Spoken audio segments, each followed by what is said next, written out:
பொங்கல்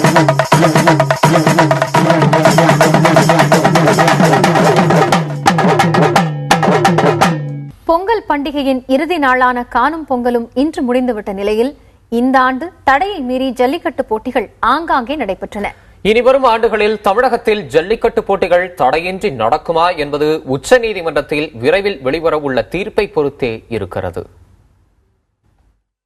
உச்சநீதிமன்றம் அளித்த வழிகாட்டு நெறிமுறைகளை பின்பற்றி காளைகளுக்கு துன்புறுத்தல் ஏற்படாமல் ஜல்லிக்கட்டு போட்டிகளை நடத்த வழிவகை செய்யும் வகையில் கடந்த ஆண்டு ஜனவரி 8ஆம் தேதி மத்திய அரசு அரசாணை ஒன்றை பிறப்பித்தது. காளையை பயன்படுத்தி மாட்டு வண்டி போட்டிகளும் நடத்தி கொள்ளலாம் என்றும் மத்திய சுற்றுச்சூழல் அமைச்சகம் வெளியிட்டுள்ள அறிக்கையில் தெரிவிக்கப்பட்டது. ஆனால் அரசாணைக்கு தடை விதிக்க கோரி விலங்குகள் நல வாரியம் மற்றும் பல்வேறு விலங்குகள் நல அமைப்புகள் சார்பில் உச்சநீதிமன்றத்தில் மனு தாக்கல் செய்யப்பட்டது. இதன் காரணமாக கடந்த ஆண்டும் கடைசி நேரத்தில் ஜல்லிக்கட்டை நடத்த முடியாத சூழல் ஏற்பட்டது. உச்சநீதிமன்றத்தில் தமிழக அரசு தாக்கல் செய்த சீராய்வு மனுவும் தள்ளுபடியானது.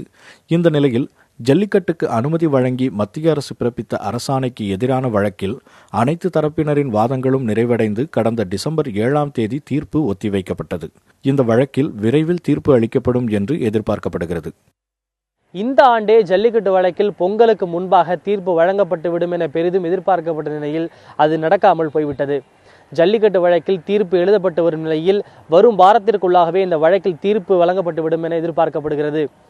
இந்த தீர்ப்பின் அடிப்படையிலேயே அடுத்த ஆண்டாவது ஜல்லிக்கட்டு நடக்குமா நடக்காதா என்கிற கேள்விக்கு விடை தெரியும் என்பதால் இந்த தீர்ப்பு அனைத்து தரப்பிலும் பெரும் எதிர்பார்ப்பை ஏற்படுத்தியிருக்கிறது.